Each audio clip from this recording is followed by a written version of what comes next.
பொள்ளாச்சி அருகே உள்ள ஆச்சிப்பட்டி பகுதியில் நடைபெற்ற நலத்திட்ட உதவிகள் வழங்கும் விழாவில் கலந்து கொண்ட முதல்வர் ஸ்டாலின் காணொலி காட்சி வாயிலாக கோவை அரசு மருத்துவமனையின் புதிய கட்டிடத்தை திறந்து வைத்தார். இதில் மக்கள் நல்வாழ்வுத்துறை அமைச்சர் சுப்பிரமணியன், கோவை மருத்துவக் கல்லூரி மற்றும் மருத்துவமனை டீன் நிர்மலா, கோவை தெற்கு சட்டமன்ற உறுப்பினர் வானதி சீனிவாசன் உள்ளிட்டோர் கலந்து கொண்டனர். அந்த மேடையில் வீட்டிருக்கிற அமைச்சர் பெருமக்களுக்கும் அதேபோல் கோவையிலே அமையப்பட்டிருக்கிற இந்த மேடையில் வந்து பெருமை சேர்ந்திருக்கிற சட்டமன்ற உறுப்பினர் மற்றும் டிஎன்ஹெச்எஸ்பி ப்ராஜெக்ட் டைரக்டர், மரியாதைக்குரிய கோவை மருத்துவக் கல்லூரி முதல்வர் உள்ளிட்ட அரசு அலுவலர்களுக்கும் நன்றியினை தெரிவித்துக் கொள்கின்றேன். அறிவிப்புகள் பெரிய அளவில் இன்றைக்கு வெளியிடப்பட்டிருக்கிறது.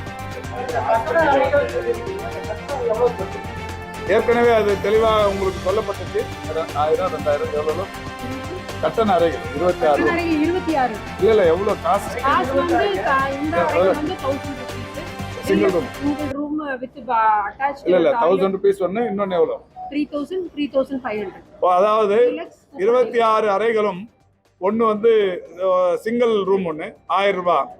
எல்லா அறைகளிலும் தனித்தனி அந்த கழிவறை, குளியலறை, அவங்களுக்கான பெட்டு, அப்புறம் சோஃபா செட்டு, இந்த மாதிரி எல்லா வசதிகளும்.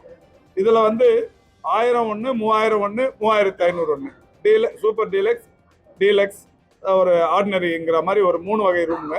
இதுல வந்து 26 ரூம் இங்க சேலத்துல, ஒவ்வொரு மருத்துவமனை இங்க கோயம்புத்தூர்ல, சேலத்துல இதை 10 படுக்கைகள் அங்க திறந்து வச்சிருக்கிறோம்.